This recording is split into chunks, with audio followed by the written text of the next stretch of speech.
आज हम बात करेंगे एक ऐसे हेल्थ इशू की जो सीधे तौर पर लाखों की ज़िंदगी से जुड़ा है, लेकिन फिर भी कभी पब्लिक डिस्कोर्स में इसका नाम रेयरली ही आता है, और वो है ऑर्गन ट्रांसप्लांटेशन इन इंडिया। हाल ही में union ministry of health and family welfare की एक रिपोर्ट सामने आई है जिसने हमारे देश के ऑर्गन ट्रांसप्लांट सिस्टम की गंभीर खामियों को उजागर किया है। तो सबसे पहले बात करते हैं डेफिनेशन की। ऑर्गन ट्रांसप्लांटेशन एक ऐसा मेडिकल प्रोसीजर है जिसमें किसी व्यक्ति का फेल हो चुका ऑर्गन जैसे किडनी, लीवर, हार्ट या लंग को किसी लिविंग या डिसीज्ड डोनर के हेल्दी ऑर्गन से रिप्लेस किया जाता है। तो ये प्रोसीजर उन पेशेंट्स के लिए तो लाइफ सेविंग हो जाता है जिनकी बीमारी अब क्रिटिकल स्टेज पर पहुंच चुकी है। अब आइए बात करते हैं कि इंडिया की स्थिति। भारत में 2024 में सिर्फ 13,476 किडनी ट्रांसप्लांट हुए हैं, जबकि नीड है कम से कम 1 लाख ट्रांसप्लांट की। अगर हम रीनल फेलियर के डेटा को देखें तो हर साल करीब 1.8 लाख नए पेशेंट्स को डायलिसिस की ज़रूरत होती है, लेकिन उनमें से सिर्फ 6,000 को ही किडनी मिल पाती है। इसका मतलब ये है कि लगभग 97% मरीजों को वो जीवन रक्षक ट्रांसप्लांट नहीं मिल पाता जिसकी उन्हें सख्त ज़रूरत है। इंडिया दुनिया का तीसरा सबसे बड़ा कंट्री है टोटल ट्रांसप्लांट नंबर्स में, यूएसए और चाइना के बाद, लेकिन पॉपुलेशन के हिसाब से हमारा ऑर्गन डोनेशन रेट अभी भी बहुत लो है। डिसीज्ड ऑर्गन डोनेशन की बात करें तो इंडिया में ये रेट लेस दैन 1 पर मिलियन पॉपुलेशन है, जबकि डब्ल्यूएचओ के अनुसार रेट 65 पर मिलियन होना चाहिए। तो साल 2014 में इंडिया में टोटल ऑर्गन डोनर्स की संख्या 6,916 थी, जो कि बढ़कर 2022 में करीब 16,041 हो गई, यानी 8 साल में लगभग डबल। लेकिन ये ग्रोथ अभी भी डिमांड से बहुत कम है। रीजनल डिस्पैरिटी भी बहुत बड़ी समस्या है। जैसे आप समझें कि तेलंगाना, तमिलनाडु, कर्नाटका, गुजरात और महाराष्ट्र जैसे बड़े स्टेट्स डिसीज्ड डोनेशन में आगे हैं, वहीं इम्पॉर्टेंट वंस जैसे कि दिल्ली एनसीआर, केरला, वेस्ट बंगाल जैसे एरियाज़ लिविंग डोनेशन में लीड रखते हैं। लेकिन कुछ स्टेट्स में तो बेसिक ट्रांसप्लांटेशन इंफ्रास्ट्रक्चर भी नहीं है, अगर भारत में बाकी स्टेट्स की बात करें तो।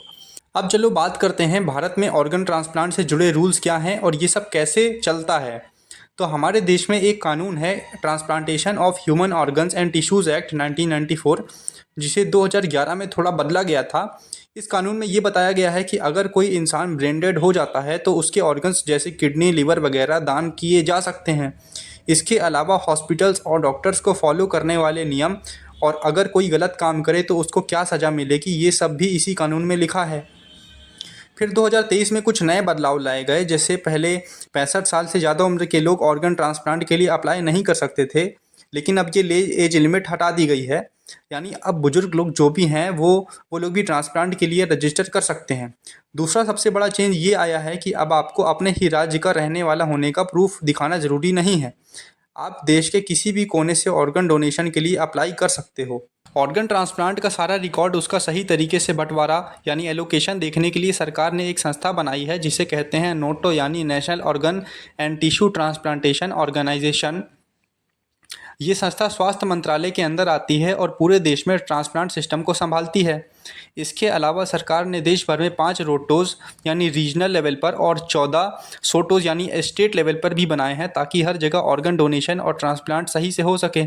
अब तो सरकार ने भी ये ज़रूरी कर दिया है कि हर ट्रांसप्लांट के जरिए के लिए एक यूनिक आईडी यानी नोटो आईडी बनाना होगा, और ख़ासकर लिविंग डोनर केसेस में ये आईडी सर्जरी के 48 घंटे के अंदर बनानी पड़ेगी।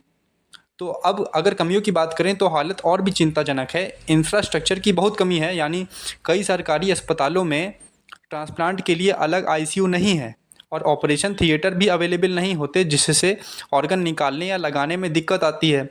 यहाँ तक कि एम्स जैसे बड़े अस्पतालों में भी वो लैब नहीं है जहाँ ऑर्गन का ज़रूरी matching test HLA crossing matching किया जाता है। स्पेशलिस्ट डॉक्टर्स की भी कमी है, यानी कि जैसे किडनी और लीवर के स्पेशलिस्ट डॉक्टर, नेफ्रोलॉजिस्ट और यूरोलॉजिस्ट होते हैं, ट्रांसप्लांट करने वाले सर्जन्स, एनेस्थीसिया देने वाले डॉक्टर्स की भी भारी कमी है। ऊपर से इन डॉक्टर्स को बार बार ट्रांसफ़र कर दिया जाता है और अलग से कोई डेडिकेटेड ट्रांसप्लांट टीम नहीं होती, जिससे पूरा सिस्टम टूट फूट जाता है और काम में कंटिन्यूटी नहीं रह पाती है। अब बात करते हैं उन दिक्कतों की जो ऑर्गन डोनेशन और ट्रांसप्लांट के काम को धीरे धीरे मुश्किल बना देती है। पहला है प्रोसेस में देरी। जब कोई इंसान ब्रेन डेड हो जाता है तब एक खास कमेटी यानी BSD कमेटी को उसकी पुष्टि करनी होती है, लेकिन ये प्रोसेस अक्सर बहुत स्लो होता है।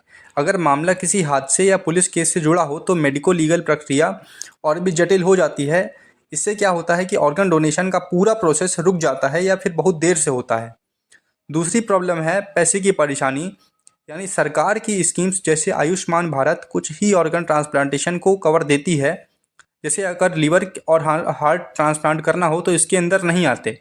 ट्रांसप्लांट के बाद जो दवाइयाँ यानी इम्यूनो सप्रेसेंट्स जो कि इम्यून सिस्टम को मजबूत करते हैं उनको ज़िंदगी भर लेना होता है। उनका खर्चा ये स्कीम सिर्फ पहले साल देती है, तो इस वजह से गरीब मरीज आगे का इलाज अफोर्ड नहीं कर पाते। ऑर्गन की क्वालिटी से जुड़ी दिक्कतें, कई बार ऐसा होता है कि जो ऑर्गन मिला है वो ट्रांसप्लांट के लायक नहीं होता। जैसे अगर डोनर बुजुर्ग है या उसकी बॉडी में कोई नुकसान हुआ हो तो ऑर्गन खराब हो सकता है। ऐसे में कई बार डॉक्टर्स को ऑर्गन रिजेक्ट करना पड़ जाता है। और एक और प्रॉब्लम है लोगों में अवेयरनेस की कमी। बहुत से लोग आज भी ऑर्गन डोनेशन से जुड़े मिथ्स और गलत फहमियों को मानते हैं।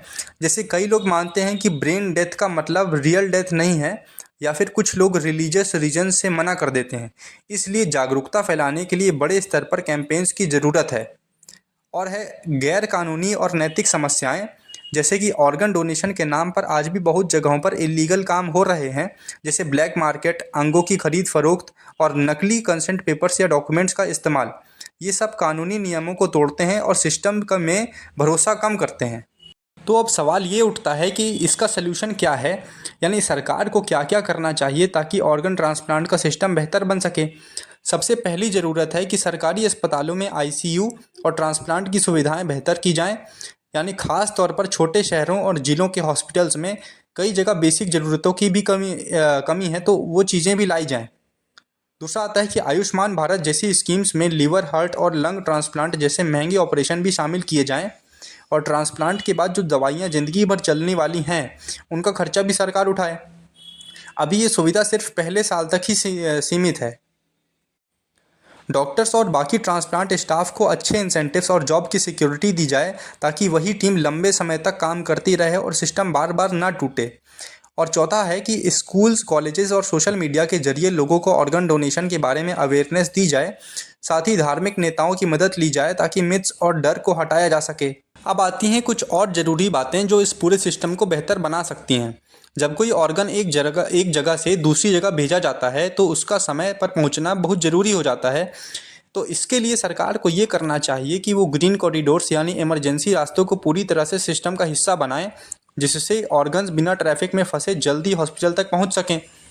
दूसरी बड़ी ज़रूरत है रिसर्च को बढ़ावा देना, जैसे कि AI की मदद से ऑर्गन मैच करने की तकनीक, या फिर जीनो ट्रांसप्लांटेशन जहां जानवरों के ऑर्गन का इस्तेमाल किया जाता है, और लैब में बने हुए बायो इंजीनियर्ड ऑर्गन्स पर काम करें।